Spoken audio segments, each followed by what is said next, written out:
Je suis très heureux de vous retrouver. Notre invité principal ce soir, c'est Guy Bedos.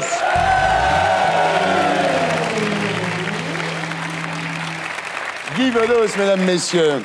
Alors, Guy, bonsoir. Bonsoir. Vous êtes ici ce soir pour évoquer le drame qui vous touche depuis quelque temps. Un drame affreux qui vous fait mal. On parle plus de votre fils que de vous. Non, parce que mon fils est mon fils. Ouais. J'ai la chance d'avoir été le père que je n'ai pas eu. Ouais. Et donc, tout ce qui peut apporter du bonheur à mon fils, j'en prends une part. Ça fait quoi désormais d'être présenté comme le père de Nicolas Bedos? Tu commences à m'emmerder, toi. Hein? Lâche-moi avec ça. Hein? Alors, Guy,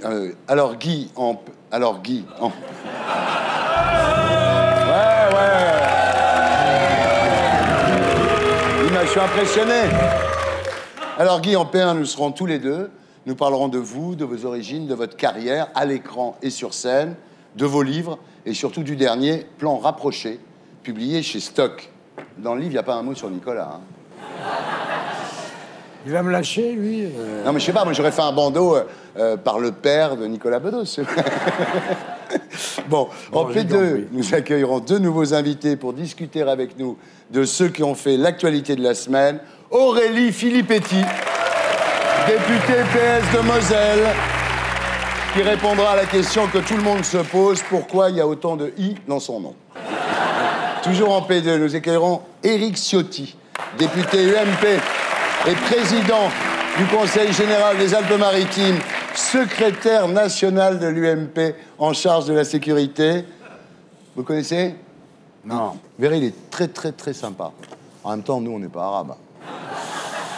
Alors, en P3, après Le Zapping et Guillon, nous accueillerons notre invité du samedi 20h ce soir, The Vicious Man, alias Le Vicieux, qui fait partie de la communauté des Anonymous, ces justiciers d'Internet qui ont contribué à la chute de Ben Ali et de Moubarak. Voilà, l'émission s'appelle Salut les Terriens et le groupe Les Gréments de Fortune.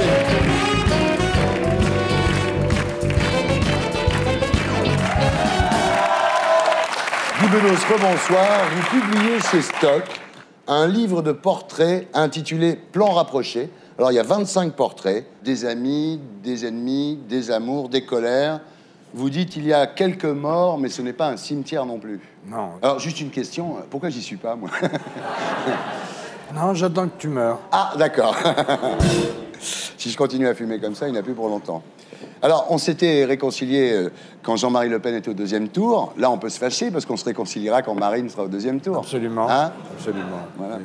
Alors, on va commencer par le dernier portrait, en fait. C'est celui de Sophie Daumier, votre deuxième épouse. Vous en parlez pour dire que vous ne voulez pas en parler. Oui. C'est une phrase que j'ai volée à Simone Signoret. Je ne désaime pas. Ouais.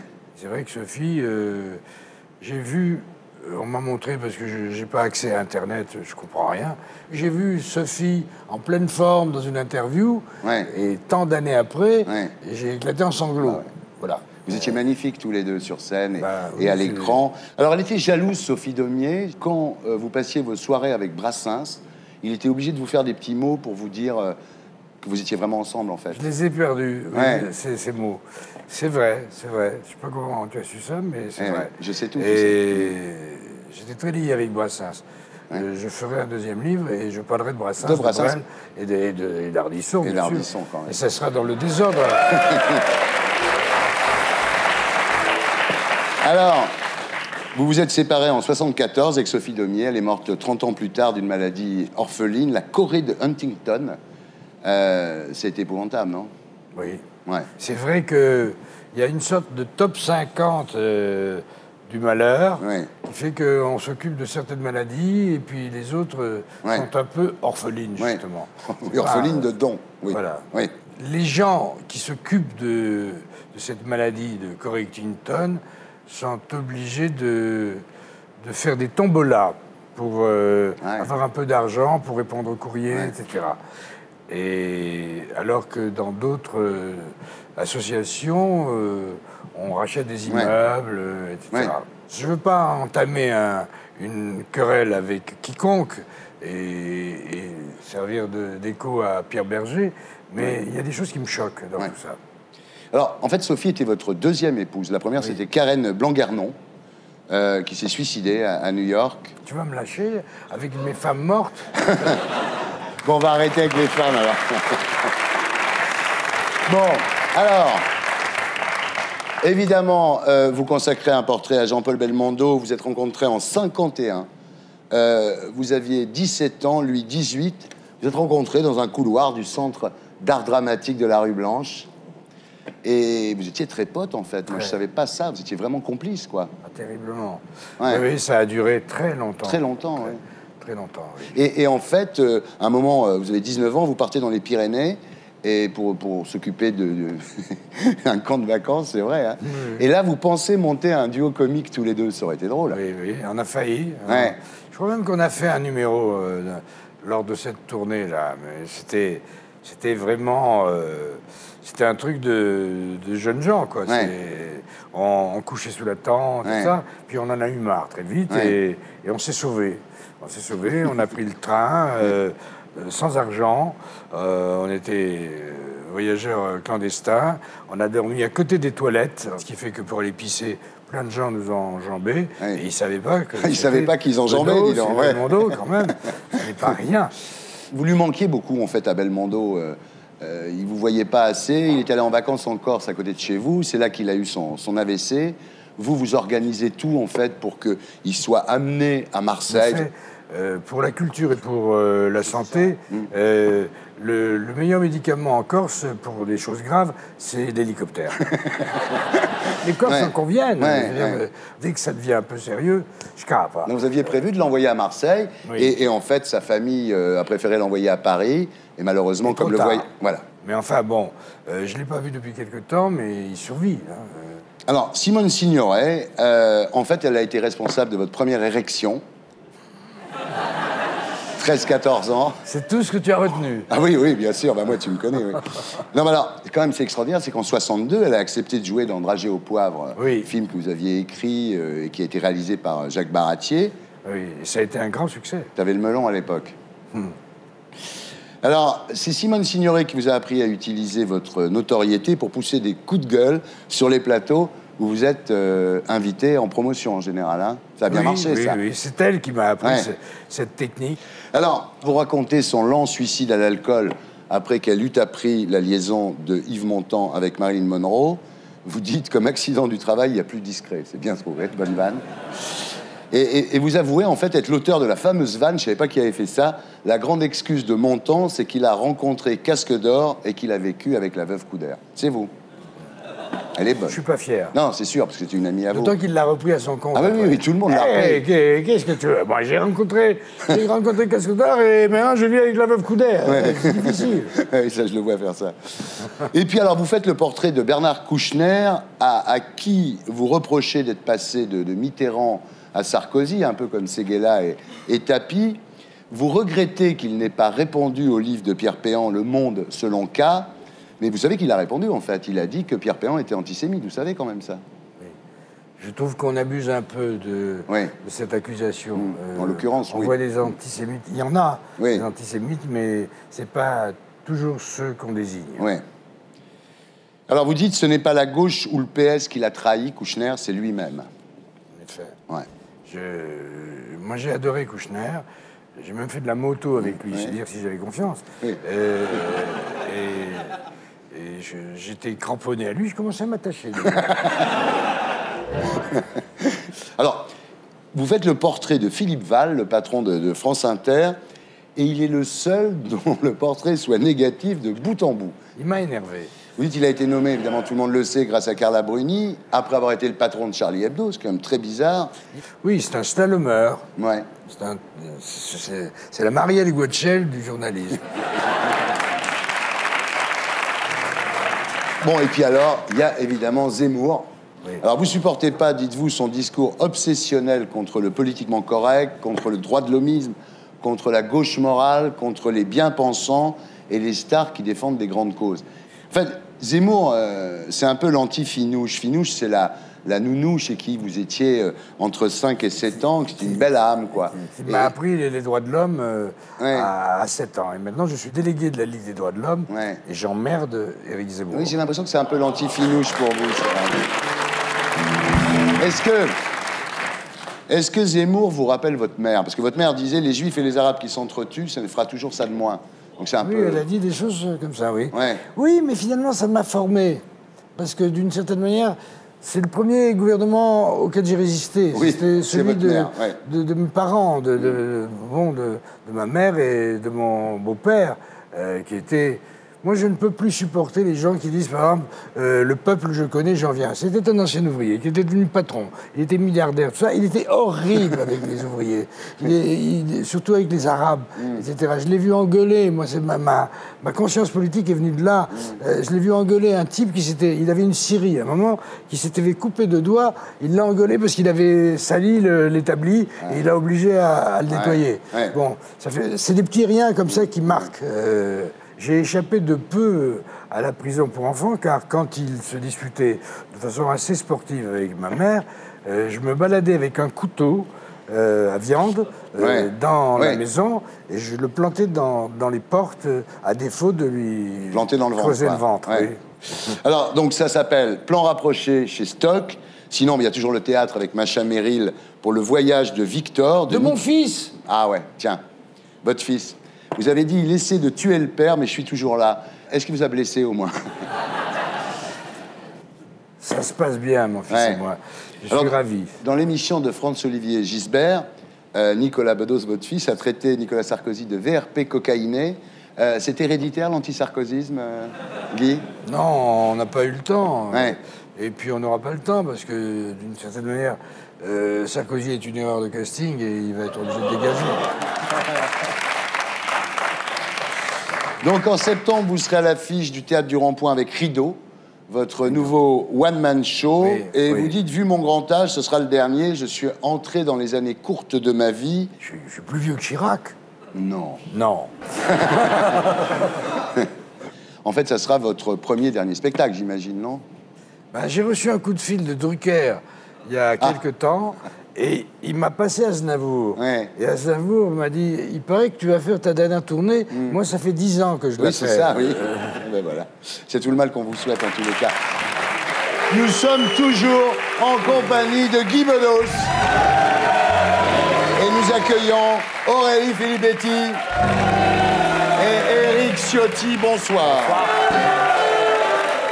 Alors, Aurélie Filippetti, vous êtes une socialiste issue de la classe ouvrière, c'est-à-dire une espèce en voie de disparition, d'une certaine façon. En voie de reconstitution.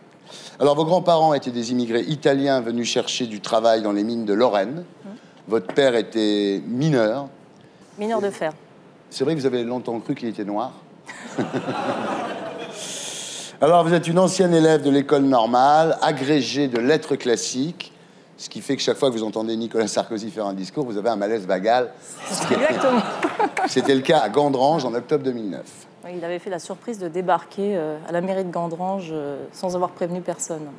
Pour plus qu'on puisse l'accuser de ne pas oser revenir sur le lieu de ses promesses non tenues. Des promesses qu'il n'avait pas tenues. C'est étonnant, hein. Alors, vous êtes député PS de Moselle, mais vous pourriez tout aussi bien être Miss Moselle. Ah bah si. Non, parce que... En fait, en Moselle, il y a une élection de Miss, c'est Miss Mirabel, mais en général, elles sont toutes blondes. Aïe.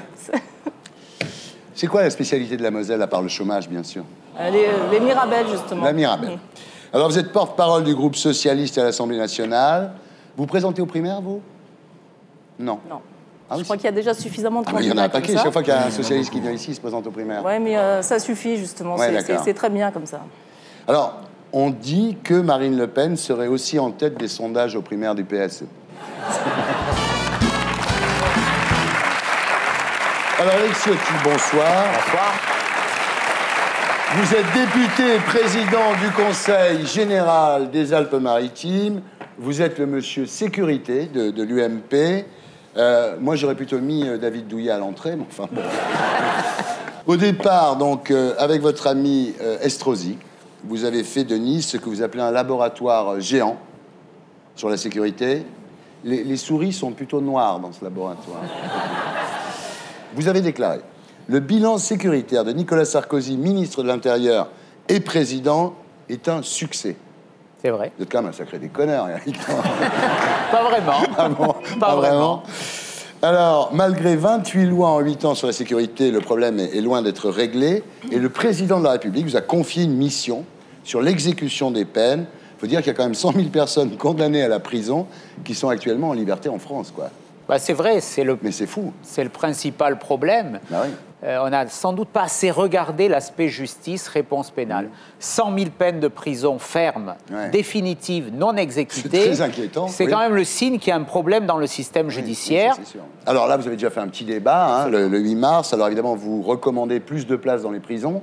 Confier au parquet et non plus au juge d'application des peines le suivi des délinquants. C'est ça. Moi, je préfère qu'on ait un parcours individualisé pour évaluer la dangerosité, mais aussi pour la réinsertion, parce que la prison, je ne suis pas un adepte de la prison pour la prison, au contraire. Il faut que la prison évite la récidive. Pour moi, c'est le seul objectif, et pour cela, il faut qu'il y ait un suivi individualisé. Alors, troisième point important, remise de peine non systématique. C'est-à-dire qu'en fait, aujourd'hui, c'est vrai qu'il y a une remise automatique qui fait qu'il y a quand même des types qui ne font pas beaucoup de prison. Aujourd'hui, quand on est condamné, la première année, il y a automatiquement 3 mois de moins, et les autres années, 2 mois de moins. Donc, ce qui fait que ce qui est dit par un tribunal, eh bien, n'est pas forcément appliqué. Et ça, ça nuit à l'efficacité, à l'exemplarité, à la dissuasion de la justice. Donc, il faut peut-être des peines plus courtes, mais réellement appliquées. D'accord. Ils sont bons en prison à l'UMP, t'as vu? En chômage, ils sont pas top. Mais en prison, ils sont forts. Sauf que ça fait 9 ans quand même qu'ils sont au pouvoir. Oui, mais là, ils auraient pu le faire avant. Puis, enfin, remplir les prisons, c'est quand même un projet de société assez limité. Hein. Alors le problème, c'est la récidive. Hein. À part la peine de mort, vous voyez quoi comme solution? Il y en a beaucoup d'autres. Il y a des travaux d'intérêt généraux. Il y a la semi-liberté. Il y a les bracelets électroniques. Il y a plein de mesures aussi qui, aux côtés ou avec la prison, doivent assurer la réinsertion. À propos de dangereux récidivistes, est-ce que vous croyez que Sarkozy va se représenter en 2012? Oui. Oui, il va se représenter et il va gagner en 2012. Très bien. On passe maintenant à ceux qui ont fait l'actualité de la semaine avec l'édito de Blacko 1. Et c'est Robert Ménard qui anime Ménard sans interdit sur iTélé que nous retrouverons sur ce plateau après le Magnéto. Depuis 2007, la cote de confiance du président Sarkozy a baissé de 40%. Du coup, quand on regarde le tracé de ces sondages, on dirait une étape de montagne du Tour de France. Autant dire que pour remonter la pente, bah mon gars, va falloir pédaler dur. Le problème, c'est que pour l'instant, Sarko a tout l'air d'aller droit dans le mur. Il a beau s'accrocher à la roue de Marine Le Pen, selon certains sondages, Marine pourrait arriver en tête au premier tour, juste devant DSK. Et Sarko alors? Eh ben bye bye. Il grimperait dans la voiture balai tandis que DSK serait élu haut la main au second tour. Cela dit, Sarkozy sait bien que ce sera dur d'être réélu. Des grands champions comme Mitterrand ou Chirac ont remporté 2 fois de suite le sprint pour l'Élysée. Mais ils ont eu du bol. La cohabitation les a protégés de l'usure du pouvoir. Alors, quelle tactique adopter pour 2012? Eh bien, en 2007, Sarko avait trouvé la feinte, en jouant la rupture contre Chirac. Mais en 2012, s'il prône la rupture contre lui-même, c'est un coup à se retrouver à l'hôpital avec une bonne dose de calmant. Du coup, une partie de la majorité s'inquiète et s'interroge. Sarkozy est-il le meilleur candidat pour faire gagner la droite en 2012? En tout cas, l'an dernier, Alain Juppé était prêt à s'échapper du peloton pour lui piquer le maillot jaune. S'il arrivait, qu'il ne soit pas à nouveau candidat, moi je pense qu'il faudra des primaires au sein de l'UMP, et je n'exclus pas à ce moment-là d'être candidat à la candidature, bien sûr, si je peux être utile. Oh, c'est sympa de te proposer, Alain. Mais le problème, c'est que pour l'instant, tous les sondages sont défavorables au président, sauf celui-là. 70% des électeurs de droite souhaitent qu'il se représente. J'ai changé. Pauvre Nicolas, lui ne rêve que de la Dolce Vita avec Carla, mais forcément, il est comme Johnny. Si son public le réclame, il leur offrira une dernière tournée électorale. Voilà, c'était l'édito de Blacko, mise en image de Julien Gras. Voilà. Alors, Blacko. Robert Ménard, bonsoir. Vous animez Ménard sans interdit sur iTélé. Bienvenue parmi nous. Alors, électrochoc dans la classe politique française, Un sondage Harris Interactive donne Marine Le Pen à 23%, Sarkozy et Aubry à 21%. Alors bien sûr, on peut contester le sondage, qui n'a pas manqué d'être fait, mais de toute façon, quel que soit le sondage, le Front National est au-dessus des 20%. Ça, c'est indéniable. Alors évidemment, la présidentielle se jouera à 3 et pas à 2. Ça, c'est nouveau. Alors à partir de là, il y a deux écoles. La première, c'est la faute de l'UMP, qui, avec son identité nationale, le débat sur l'islam, etc., a banalisé et légitimé le discours du Front National. Première explication. Deuxième explication, l'UMP n'en a pas fait assez dans le répressif et dans le sécuritaire, et c'est à cause de ça qu'on en est là. Alors vous? J'aurais tendance à dire deuxième réponse. Oui. La seule personne qui ait fait vraiment reculer le Front National, c'est Sarkozy en 2007. C'est vrai. Et aujourd'hui, nos électeurs ont peut-être le sentiment, parce qu'il y a eu la crise économique, parce qu'il y a une crise internationale, tout ce qui se passe autour de la Méditerranée inquiète, il y a l'augmentation de l'essence, et il y a un risque sur la paix.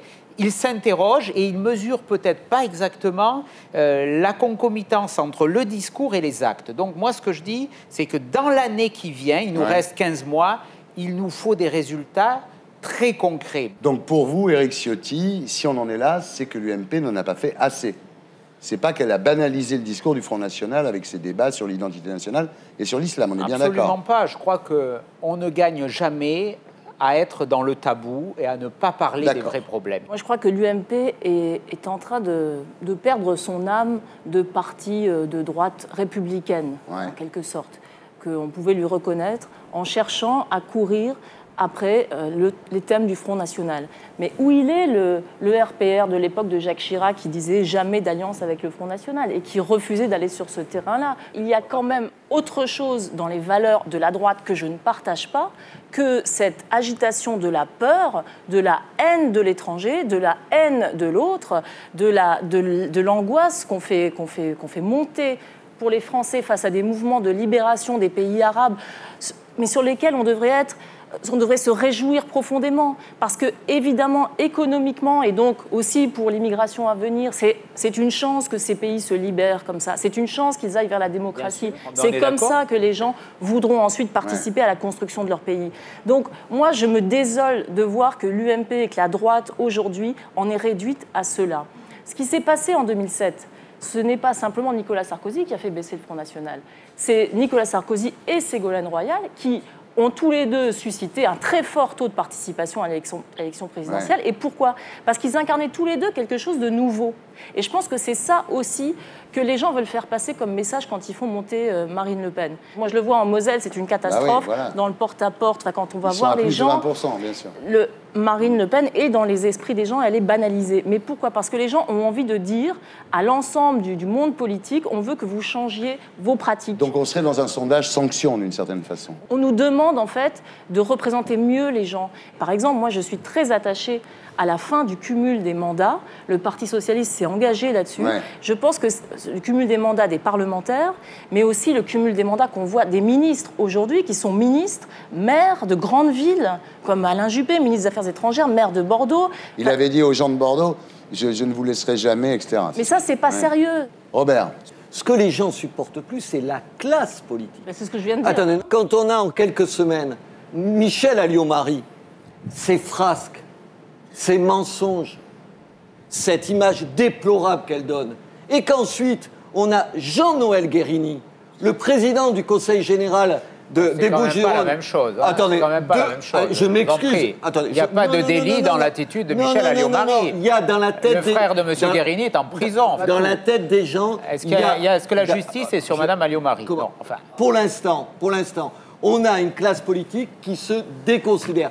Et ça, par rapport aux promesses de Nicolas Sarkozy, c'est zéro pointé. C'est la première chose. Et la deuxième chose, c'est les perspectives. Le choix qui pourrait être, ce serait entre le bling-bling Sarkozy et le bling-bling Dominique Strauss-Kahn.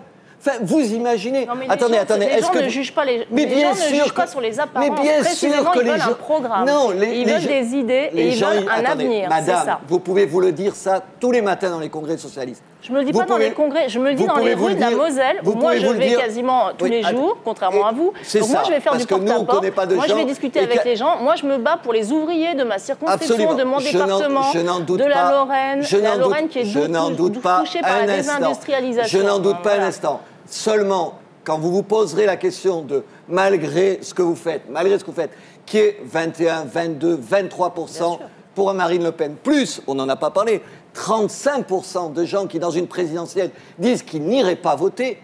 Mais enfin, vous vous rendez compte un peu c'est pour cela qu'il faut traiter les vrais problèmes. Juste finir. Non, mais vous, c'est pareil. Aujourd'hui, vous êtes du même tonneau. Mais non. Bon, attendez. OK. Maintenant, nous avons la chance d'avoir un sage parmi nous qui en a vu d'autres. Vous en pensez quoi, alors? Ça me navre, en effet. Mais je ne veux pas parler aujourd'hui. Je réserve mon droit de réponse dans mon spectacle. Et je suis pas sûr que ça plaira à M. Ciotti. Qu'est-ce que vous allez dire? Je ne sais pas encore. Mais j'attends un peu, ça va s'aggraver. J'ai aussi quand même une petite colère et un petit agacement vis-à-vis de ce qui se passe rue de Solferino, que j'ai appelé autrefois le Versailles rose. Je trouve que le Parti socialiste, je veux parler de la gauche d'en haut, devrait recevoir des citoyens, car je connais des chauffeurs de taxi maghrébins, qui ont mieux compris la situation que certains énarques qui se trouvent à la tête des partis, et notamment des partis de gauche. Donc, il serait temps de dialoguer, supprimer ces primaires, par pitié. Et n'attendez pas... Alors, vous voulez supprimer... Moscovici commence à dire ça. Il dit qu'il faut supprimer les primaires. Ça fait quand même un an ou deux qu'ils nous parlent de leurs primaires. Maintenant, tout le monde veut les supprimer. En politique, il faut savoir choisir entre deux inconvénients. Oui. Bon, de toute façon, pour moi, il n'y a que des inconvénients. Oui. Parce que Martine Aubry, je la connais. Je la tutoie. Ah oui, c'est... Bien. Non comment. Est-ce que vous êtes finalement comme Robert Ménard, vous dites finalement Sarkozy, DSK, même combat, quoi, tout ça, c'est... Non, il ne faut pas tomber non plus dans le tous pourri, parce que là... Non, c'est pas le tous pourri. Ça crée l'abstention que tu redoutes. C'est pas le tous pourri. Parce que le plus grand parti de France... J'ai pas dit tous pourri. Il a dit tous bling-bling, il a pas dit tous pourri, il a dit tous bling-bling. Ils sont pareils. C'est pas pareil. Honnêtement, entre DSK et Sarkozy, explique-moi, Guy, quelle différence il y a? Quelle différence? Mais il ne le respectera pas, il s'en foutra du programme socialiste. Enfin, vous le savez très bien. Vous savez très bien. Attendez, vous allez faire d'abord le programme et après choisir le candidat. Mais en fait, ça veut bien dire que le programme, vous vous en foutez comme la première paire de chaussettes. Tout le monde le sait. Que ce soit DSK ou quelqu'un d'autre, il y a un candidat socialiste qui défendra des idées socialistes. Alors, blague à part, est-ce qu'il va y avoir des primaires à droite? Parce que si à un moment... la droite arrive à la conclusion que Nicolas Sarkozy ne peut pas être élu, il va bien y avoir des primaires, ou en tous les cas... Mais pourquoi voulez-vous qu'on arrive à cette conclusion? Parce que pour le moment, il est à moins 20. Il est battu dans tous les cas de figure. Écoutez, le match, il se jouera au printemps 2012. Oui. Ni avant, ni après. Chez nous, il n'y a pas de débat. Il y a un débat sur l'islam, il n'y a pas un débat sur le candidat. Vous avez compris. Il n'y a pas de débat sur le candidat. Vous ne dites pas que les choses sont peut-être en train de changer? Il me semble qu'avant le 21 avril, personne à gauche pouvait penser qu'il serait derrière le Front National. Est-ce que vous ne vous dites pas aujourd'hui que peut-être les gens en ont ras-le-bol, que Marine Le Pen, c'est peut-être pas les années 30, que c'est peut-être pas une fascisme, mais quelque chose qui monte dans toute l'Europe, qui s'appelle le populisme. On ne va pas changer au gré des sondages. Ça s'appelle avoir des convictions. Moi, je vous ai vu gouverner qu'au gré des sondages. Non, je vous rappelle. Pas du tout. Au contraire, si on gouvernait au gré des sondages, on n'aurait pas fait la réforme des retraites. Ça s'appelle le courage.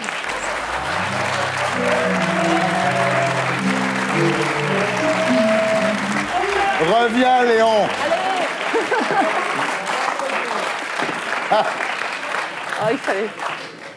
Il faut écouter. Si je peux dire quelque chose. Alors voilà. Vous devriez officiellement vous associer au Front National, car vous faites exactement. Mais Vanesse, c'est ce qu'il veut faire, hein, Vanesse. Un mot, Guy Bedos, là-dessus. Le Front National, c'est d'abord une invention de François Mitterrand. Mais c'est faux.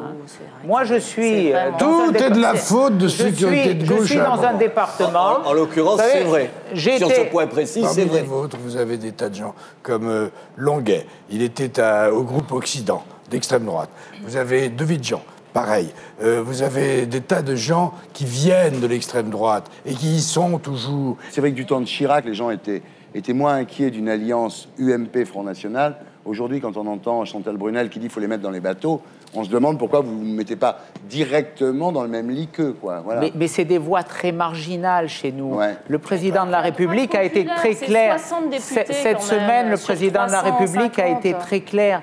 Pourquoi on fait ce procès aujourd'hui au président de la République? Notre famille politique, elle a toujours été très claire. Parce qu'il veut siphonner, les voix du FN, parce qu'il a fait les Roms, l'identité nationale. Mais c'est pas par des alliances, vous au savez contraire. bien quand même. Si on passe des alliances, on sera... Un mot de Cubedos. Un mot. Arrêtons de parler de l'honnêteté démocratique de M. Sarkozy. Quand il était ministre de l'Intérieur et qu'il va tout de suite, il a fait son entrée là-dessus, sur les cités, et qu'il a dit on va vous débarrasser de cette racaille et on va nettoyer au Karcher, si ça, c'est pas d'extrême droite, alors j'ai rien compris.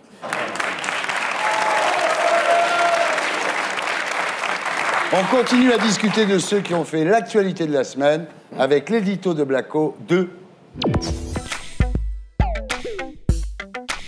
C'est le plus grand des voleurs. Décidément, il est trop fort, notre chichi. Cette semaine encore, les juges ont cru le coincer, mais à peine arrivé au tribunal, Chirac leur a fait un petit coucou et hop, il s'est barré. Bah normal, son procès a été reporté à Caen, alors ça, oula! D'ailleurs, ce procès, est-ce qu'il doit vraiment avoir lieu? La mairie de Paris a retiré sa plainte, le procureur réclame la relaxe, alors qu'est-ce qu'on va juger? Elles font pchit. En plus, le nom du coupable dans cette affaire, on le connaît, c'est Alain Juppé. En 2004, il a pris 14 mois de prison avec sursis pour la même affaire d'emploi fictif. Heureusement que pour être ministre, faut pas un casier judiciaire vierge. Sinon, la France aurait été privée de l'un de ses plus grands hommes d'État. Le meilleur d'entre nous, notre secrétaire général, Alain Juppé. Si les Français voulaient absolument un président honnête, ben ils auraient élu Jospin. En 95 et en 2002, on avait le choix. Le chevalier blanc, honnête et chiant, le vieux cow-boy et ses casseroles. Résultat, 82% des voix pour Chirac. C'est pas de l'amour, ça? Maintenant, si les Français veulent absolument un chevalier blanc à l'Élysée, en 2012, ils n'ont qu'à voter pour Eva Joly. Sauf que pour l'instant, l'ancienne juge d'instruction qui se vante d'avoir mis en examen DSK dans l'affaire Elf plafonne à 5,5%. C'est très classique. Alors on dit que le crime ne paie pas, en attendant l'honnêteté, ben ça rapporte pas grand-chose non plus. Oui, mais c'est un gentleman. Voilà, c'était l'édito de Blacko 2, mise en image de Julien Grave. Voilà. Alors, le procès Chirac a finalement été reporté à une date indéterminée. A priori, ce serait après la mort de Chirac. C'est plus simple pour tout le monde. Tu rigoles, mais c'est terrible, là aussi, en termes d'image. Parce que qu'est-ce qu'on retient? Selon que tu es puissant ou misérable, la justice, elle n'est pas la même. Juste un chiffre, quand même, sur le système Chirac, parce que finalement, avec toute cette affaire, on ne va jamais en parler. Il prend la mairie, l'hôtel de ville, en 1977. Il y a à ce moment-là 17 chargés de mission. 20 ans plus tard, combien il y en a? 400. Comment tu me diras, il a créé l'Agence nationale pour l'emploi, c'est lui qui l'avait fait. Il y a 40 000 fonctionnaires. Enfin, 40 000 non, mais arrête, il faut pas... La mairie de Paris, 40 000 fonctionnaires. Vous allez quand même pas défendre... Non, mais il faut le rappeler. Vous allez quand même pas défendre des pratiques indéfendables. Un procès fictif suite à des emplois fictifs, finalement, c'est normal. Ouais, tu rigoles. Bon alors, non mais j'ai une question pour vous quand même. Pourquoi Delanoë a-t-il retiré sa plainte? Parce que l'argent que l'UMP donne à la mairie de Paris, c'est de l'argent des contribuables. C'est-à-dire nous, les contribuables, l'État prend de l'argent pour financer les partis politiques. Donc l'argent que l'UMP donne à Delanoë pour effacer l'ardoise, c'est notre pognon. Ah, c'est effectivement un arrangement... C'est malhonnête. Mais dites-le, pour le contribuable, c'est la double peine. Moi, je suis assez triste que ce procès n'ait pas lieu, parce que je pense que ça aurait été l'occasion de purger toute cette époque. Et c'est détestable. Dites que Delanoë s'est mal comporté. Sinon, vous allez pas dire qu'il s'est mal comporté. Il a fait son choix. Moi, je n'aurais pas fait le même choix à sa place. Alors dites-le. Ça, c'est pour Delanoë. Alors Eric, vous, c'est quand même le moment de nous faire votre discours sur le laxisme des juges qui laissent des délinquants dans la nature, là. Moi, je dis... C'est le moment, là. D'abord, là, il y a une présomption d'innocence. Il faut que ce procès ait lieu. Très bien. Et le président Chirac l'a dit, d'ailleurs. Il faut que ce procès ait lieu parce que les Français ne comprendraient pas qu'il n'ait pas lieu. Vous dites qu'on est dans la présomption d'innocence. Pourquoi l'UMP a payé la mairie de Paris si on est dans la présomption d'innocence? Parce que l'UMP, qui est aujourd'hui le parti qui a succédé au RPR, considérait qu'il y avait sa part de responsabilité à une époque où il n'y avait pas des financements. Mais puisqu'on est dans la présomption d'innocence. Où il y avait des partis qui n'étaient pas financés et qu'il y avait des mœurs, je le dis, qui n'étaient pas aujourd'hui, qui n'étaient pas tolérables. On ne sert pas l'intérêt public à remuer ses affaires. Est-ce que je peux juste ajouter une citation de Jacques Chirac? Il a dit « Je ne dois rien, mais je rembourserai la moitié ». Je trouve ça extraordinaire. Robert Ménard, merci. Merci d'avoir été avec nous. Ménard sans interdit, c'est sur iTélé. C'est toujours un plaisir de vous avoir, Robert. Nous sommes toujours en compagnie de Guy Bedos, d'Aurélie Filippetti, d'Éric Ciotti. Et nous accueillons notre invité du samedi 20h ce soir, The Vicious Man. Bonsoir. Vicious, bonsoir. Bonsoir. Vous êtes membre des Anonymous, ces justiciers d'Internet qui ont attaqué l'église de Scientologie, qui ont défendu Wikileaks et Julian Assange, qui ont contribué à la chute de Ben Ali et Moubarak, et si ça se trouve, qui ont piraté l'Élysée et Bercy la semaine dernière. Pour des raisons évidentes de sécurité, vous portez un masque, celui de Guy Fawkes, terroriste anglais du XVIIe siècle, qui tenta de faire sauter le Parlement britannique, masque rendu célèbre par la BD et le film V comme Vendetta, voilà. Et comme tous les autres Anonymous, vous terminez tous vos messages par « Nous sommes Anonymous, nous sommes Légion, nous ne pardonnons pas, nous n'oublions pas ». On en reparle à 20h. D'accord. En attendant, j'accueille Stéphane Guillon.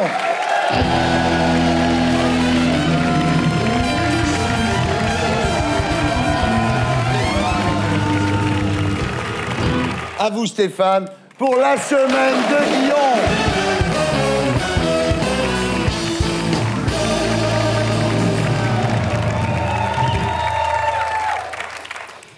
Nicolas Sarkozy a critiqué la journée de la femme. C'est sympathique, faut le faire, mais enfin parfois il faudrait qu'on se concentre sur l'essentiel. Il a raison, Nicolas. En 2007, il y avait 46% de femmes dans son gouvernement, 36% en 2009 et 30% en 2011. Donc mesdames, je vous aime beaucoup, faut faire travailler, c'est fait. Donc maintenant faites pas chier, faut qu'on se concentre sur l'essentiel. La députée UMP Chantal Brunel a déclaré « Il faut rassurer les Françaises sur les migrations de population qui viendraient de la Méditerranée. Après tout, remettons-les dans les bateaux. » Guy Bedos a vivement réagi. Il faudrait que Mme Brunel fasse des enfants avec Zemmour, le zébulon raciste du service public. Pour que les petits ne souffrent pas, dès la naissance, on pourrait les noyer.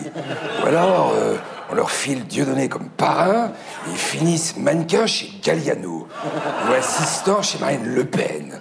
Elle, j'y crois beaucoup. Marine, toute petite, elle a été bercée par les chants nazis édités par son papa. Bruno Maigret l'a fait sauter sur ses genoux. À Dada, sur mon bidet, quand il trotte, il fait des paix. Marine, quand l'élève dépasse le maître.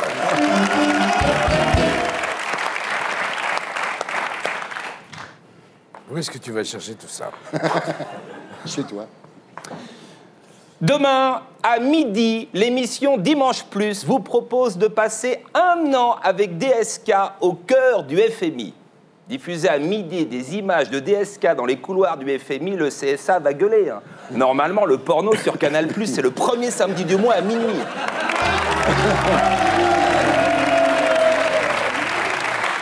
Faut-il traîner en justice les personnes atteintes de la maladie d'Alzheimer? Malgré le report de son procès, Jacques Chirac s'est présenté toute la semaine au palais de justice. C'est fini, Monsieur le Président. Ça a été reporté. Vous pouvez rester à la maison. Des mal-logés soutenus par le DAL ont été expulsés par la police d'un immeuble haussmannien de 2500 mètres carrés appartenant à Moubarak. Ah non, non, pas les immeubles des dictateurs. Si ça se trouve, les parents de Mam sont propriétaires à hauteur de 50%. Patrick Ollier a peut-être prévu d'y loger son grand ami, Kadhafi. Et puis il y a la simple loi de l'hospitalité. Les dictateurs nous ont tellement bien reçus, choyés, gâtés pendant des années. Aujourd'hui qu'ils sont dans la difficulté, c'est à nous de les accueillir. Que les mal logés du DAL fassent preuve d'un minimum d'humanité. Merde! D'après une étude, les femmes à la voix haut perchée sont plus infidèles que les autres. Ah ouais. Putain! En plus de tout le reste, Mam est infidèle. Selon la presse italienne, en 2010, Berlusconi a dépensé 34 millions d'euros pour faire plaisir à ses maîtresses. Est-ce qu'on ne pourrait pas le castrer chimiquement de force et envoyer cette somme à une association humanitaire ? Le don de sperme post-mortem reste interdit. Faut peut-être prévenir Pascal Sevran. Pascal, tu n'auras pas d'héritier. Non, la chance aux chansons, c'est terminé définitivement. Bon courage, Pascal.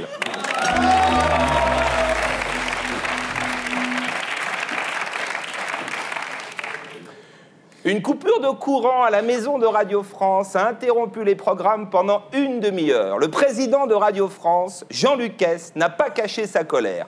Je suis furieux, c'est une catastrophe. La radio, ça ne s'arrête pas. Il a raison, Jean-Luc. Une radio d'État, ça doit lécher les bottes du pouvoir 24 heures sur 24. Ça ne doit surtout pas s'arrêter.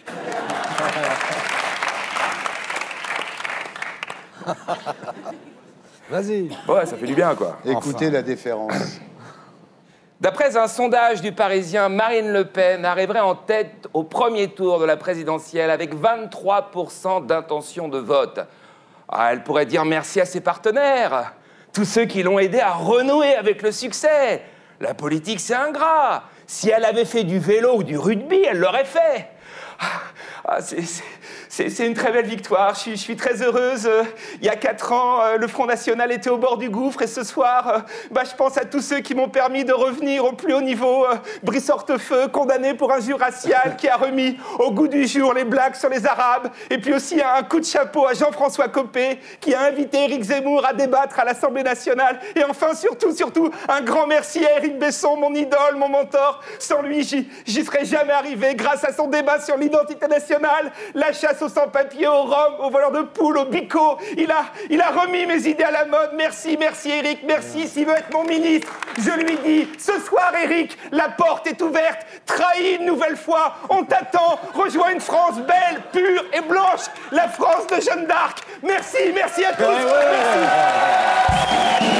C'était Stéphane Dion, que vous retrouverez ici la semaine prochaine. D'ici là, sur canalplus.fr et sur scène. On passe maintenant à notre invité du samedi 20h.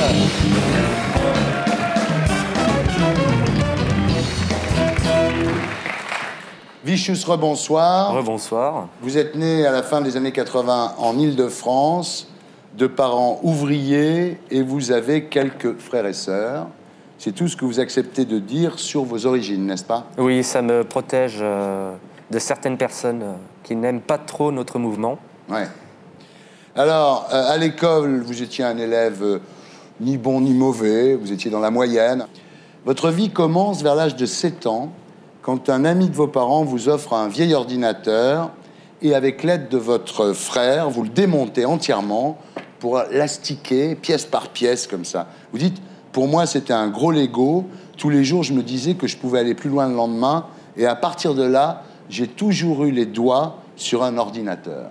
Vous avez attrapé le virus, quoi. Ça m'a appris beaucoup de choses et du coup, j'y ai pris goût.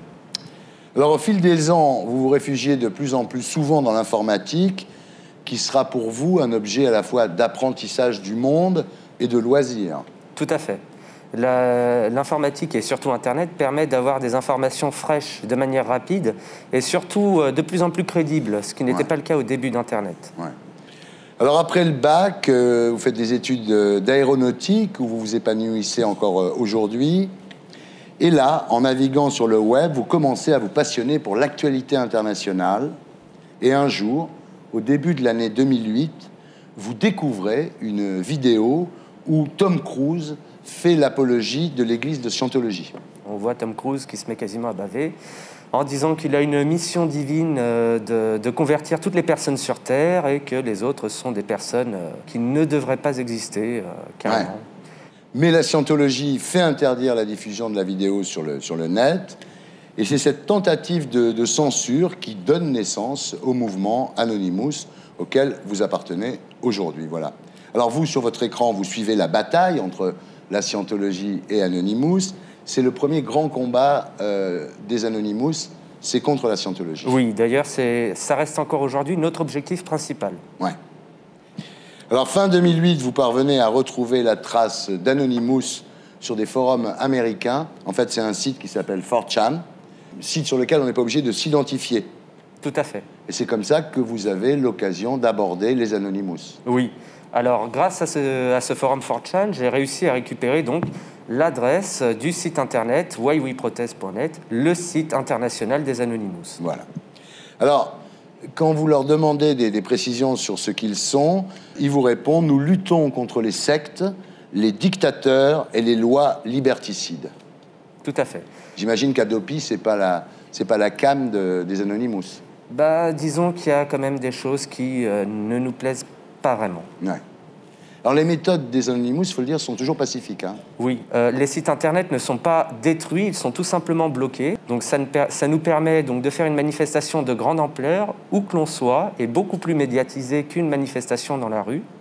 Voilà, alors là, vous décidez de vous lancer dans l'aventure sous le nom de The Vicious Man, le vicieux. Et puis un jour, donc, c'est le contact avec la cellule parisienne des Anonymous, et vous découvrez qu'il y a quand même 150 personnes qui sont impliquées dans l'affaire. Dans le réseau parisien, il y a environ 150 personnes, oui. Ouais. Alors, au printemps 2009, quand il y a le procès de la Scientologie à Paris, vous en profitez pour prouver aux autres Anonymous que vous avez emmagasiné des informations et vous obtenez un rendez-vous. Voilà. Oui, tout à fait. Alors là, vous entrez dans le concret. Hein. Julian Assange et son site Wikileaks viennent de publier leurs documents secrets. En représailles, les principales sociétés de paiement électronique décident de lui couper les vivres. Hein. C'est Mastercard, par exemple, qui décide de bloquer les comptes. Et les Anonymous utilisent leur arme qui s'appelle le déni de service. Voilà, ça c'est leur grande force, c'est le déni de service. Alors l'histoire, c'est très simple, c'est qu'il faut bloquer le site, en fait, en multipliant le nombre de connexions. Voilà. C'est un peu comme si tout le monde appelle quelqu'un au téléphone en même temps. Bah évidemment, le type, il ne peut plus se servir de son téléphone. Vous allez tous sur le site de Mastercard, par exemple, en même temps. Oui, un ordinateur peut simuler des milliers, voire même des millions de connexions à la seconde, ce qui fait qu'étant donné que les serveurs ne sont pas prévus pour recevoir plusieurs milliards ou dizaines de milliards de connexions à la seconde, le serveur n'est tout simplement plus capable de répondre et il se bloque. Donc vous invalidez les serveurs des sociétés que vous attaquez à ce moment-là. Voilà. Alors les lignes sont saturées, donc, et l'opération qui s'appelle Payback dure 1 semaine et Anonymous en sort victorieux. Tout à fait. Ouais. Alors, il faut savoir que cette opération a servi à plusieurs choses. La première, à faire comprendre que pour nous, la liberté de la presse, la liberté de tous les médias est prioritaire. Les médias sont quand même la clé d'une démocratie qui fonctionne. Or, là, couper les vivres à un site de médias, qui plus est de manière illégale parce qu'il n'y avait pas eu de jugement, ça nous semblait totalement incroyable. Ouais.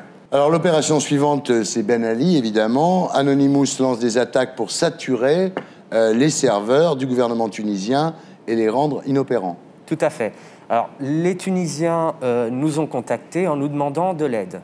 Et nous leur en avons fourni, tout simplement. Ouais. Donc là, vous faites pareil, le déni de service. C'est-à-dire qu'au même moment, les ordinateurs du gouvernement tunisien sont assaillis, d'une certaine façon, de millions d'appels. Oui, tout à fait. Alors, d'autre part, quand Ben Ali tente de contrôler Facebook, YouTube et Twitter, vous envoyez des SMS aux blogueurs tunisiens pour qu'ils puissent se connecter malgré la censure et qu'ils puissent poster des images, en fait. En gros, avec donc certaines autres personnes, des numéros sécurisés ont été établis pour que dans les pays étrangers, notamment en Tunisie, mais aussi encore aujourd'hui, par exemple en Libye, ces personnes puissent se connecter en tout anonymat et en toute sécurité pour pouvoir nous expliquer ce qui se passait dans leur pays et mieux s'organiser.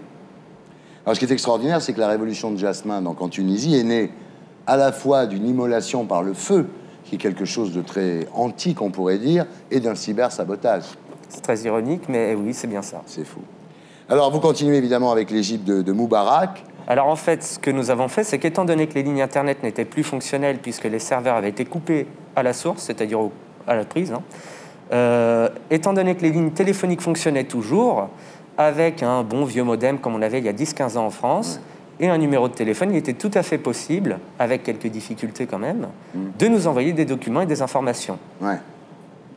Alors, l'autre arme des Anonymous, c'est le black fax. C'est-à-dire que vous envoyez des centaines de milliers de pages noires sur les numéros de fax du gouvernement, et ça les fait cramer. Tout simplement parce que les fax sont en grande partie à technologie laser, c'est-à-dire avec un tonnerre. Lorsque le fax se retrouve assailli, il imprime donc toutes les pages noires, donc déjà ce qui fait consommer énormément d'encre. Et le fax se met à tout simplement surchauffer et à planter. Oh putain, c'est énorme.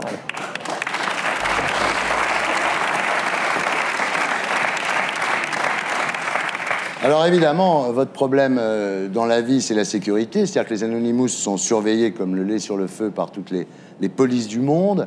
Il y a des perquisitions, il y a des arrestations. Alors voilà, vous êtes obligé de créer des faux profils Facebook, des faux comptes Twitter. Et quand vous téléphonez, c'est avec des puces récupérées sur des téléphones que vous obtenez dans les lancements publicitaires. Alors, soit dans les lancements publicitaires, soit lors de soirées à l'étranger, certaines grandes compagnies téléphoniques donnent des numéros de téléphone, et étant donné qu'il n'y a pas d'identification possible, on les utilise, on les exploite un maximum. Ouais. Alors, c'est comme dans la résistance, il y a une méthode de cloisonnement, c'est-à-dire que vous ne connaissez pas plus de 3 Anonymous. Ça nous permet de cloisonner le réseau si l'une des personnes est arrêtée, d'avoir quand même le réseau qui continue de fonctionner comme si rien n'était. Ouais. Qu'est-ce que vous risquez si vous faites attraper ? Par la police, personnellement, je ne crains pas grand-chose.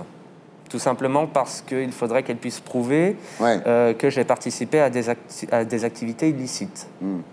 Chez les Anonymous, il n'y a pas de chef, On n'a pas de chef. Ça permet justement aussi de protéger le réseau. Chacun, donc, donne son idée, essaye de faire réagir les autres. Et si une idée se détache du lot, est intéressante, eh bien, les gens décident donc de mettre cette idée en pratique. Alors, chacun est libre d'entreprendre les actions qu'il souhaite, en fait. Oui, du moment qu'il respecte les règles importantes qui cloisonnent et qui structurent notre mouvement. Vous en pensez quoi, Eric ? J'aime pas trop le masque, mais les objectifs sont louables. La Scientologie, Ben Ali, ils ont mené un combat qui va dans le bon sens, mais j'aimerais qu'il soit plus à visage découvert. Il peut pas, vous pouvez pas. Beaucoup trop dangereux. C'est beaucoup trop dangereux pour nous. Même pas. Ce qui est bien, c'est que c'est non violent. C'est des jeunes. C'est une mobilisation citoyenne, en fait, parce que en fait, Internet, ça peut être le pire comme le meilleur. Ça pourrait être utilisé par des régimes totalitaires pour faire Big Brother, mais comme en même temps, c'est un réseau ouvert, effectivement, avec un petit peu de génie informatique, on peut faire triompher la démocratie contre le totalitarisme. Tout à fait. Et il faut savoir que chez les Anonymous, il n'y a pas que des jeunes. On a vraiment de tout âge, de toute catégorie socio-professionnelle, et aussi, on a des femmes. On a beaucoup de femmes. Pourquoi vous n'en auriez pas ? Parce qu'on dit souvent que dans les organisations qui défendent ou qui font des choses, on ne voit pas les femmes, alors du coup on dit qu'il n'y en a pas. Ben, c'est faux. Non, on a des femmes dans notre mouvement qui sont très bien impliquées, très bien intégrées dans le groupe. Elles sont masquées comme vous ? Certaines sont masquées comme moi, une très très grande partie. D'autres ont d'autres masques un peu plus personnalisés. Mais c'est pas très sexy quand même. Ah, c'est sûr. L'attaque de Bercy et de l'Élysée, c'est vous ou c'est pas vous ? Non, on a autre chose à faire que de regarder le G20. Non, à mon avis, c'est d'autres. À mon avis, ça doit être... on ne sait pas. Peut-être que c'est les Chinois, peut-être que c'est les Russes, peut-être que c'est d'autres personnes en France. En tout cas, c'est pas nous, on l'aurait revendiqué. Et le document aurait fuité rapidement. Et sur la Libye, alors, qu'est-ce que vous faites ? La Libye, on utilise exactement les mêmes méthodes donc, que dans les autres pays qui ont décidé de se libérer d'eux-mêmes.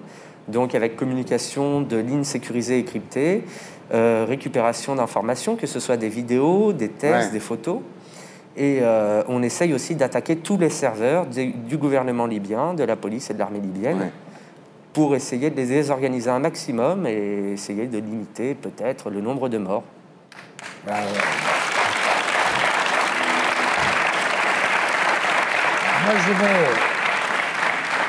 je n'ai pas accès à Internet. Je suis resté au téléphone à manivelle de ma jeunesse. Et c'est vrai que j'ai aussi une certaine réserve pour Facebook. Mais quand je vois l'utilisation qu'on peut faire de ça, je suis ébahi. Et ben voilà. Devenez anonyme, on accepte tout le monde. Il n'y a pas besoin d'argent. Il n'y a pas besoin de carte de crédit, rien du tout. Venez comme vous êtes. Merci de votre témoignage en tous les cas. J'espère que vous ne ferez pas serrer à la sortie du studio. C'est tout ce que je vous souhaite. Merci. Voilà, c'était Salut les Terriens avec Guy Bedos pour Plan Rapproché chez Stock et le voyage de Victor en tournée dans toute la France. Aurélie Filippetti, merci d'avoir été avec nous, députée de Moselle et porte-parole du groupe PS à l'Assemblée nationale. Éric Ciotti, merci, député des Alpes-Maritimes, secrétaire national de l'UMP, en charge des questions de sécurité. Robert Ménard, Ménard sans interdit sur iTélé. Et The Vicious Man, des Anonymous. Merci à tous ceux qui m'ont aidé à faire cette émission. Je vous laisse avec le SAV des émissions Etroland.com. Et pour les abonnés, à 20h50, La Révélation avec Kerry Fox. On se retrouve la semaine prochaine. Et d'ici là, sur canal+.fr. Salut les gars!